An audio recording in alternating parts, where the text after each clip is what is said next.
এখানে কিছু মাছ কেটে ধুয়ে পরিষ্কার করে নিয়েছি। ছিল তেলাপিয়া মাছ আর খলসা মাছ। আর গাছ থেকে টাটকা টমেটো তুললাম, কাঁচা টমেটো। এই কাঁচা টমেটো দিয়ে মাছ দিয়ে চচ্চড়ি রান্না করব।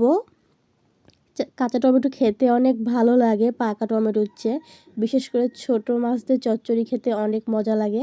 অনেক দিন ধরে এইভাবে তরকারি রান্না করে খাওয়া হয় না কাঁচা টমেটো দিয়ে।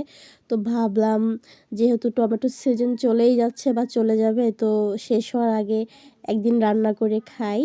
আমি সঙ্গে নতুন ছোট আলুও দিয়েছিলাম। কাঁচা টমেটো তো খালি খালি খেতে ভালো লাগবে না। আর এই যে এই মাছগুলো দিয়েছি, এগুলোকে আমরা নাটোরের ভাষায় খলসা মাছ বলি। আপনাদের আঞ্চলিক ভাষায় কী মাছ বলে সেটা অবশ্যই কমেন্টে বলে যাবেন। তো আমি তরকারিগুলো ভালো করে মাখিয়ে দিয়ে আকায় বসিয়ে দিয়েছি। আর এই তো আমার তরকারিটা প্রায় শেষের দিকে, মানে রান্না প্রায় হয়ে গেছে। এই তো আমার রান্না একেবারে কমপ্লিট।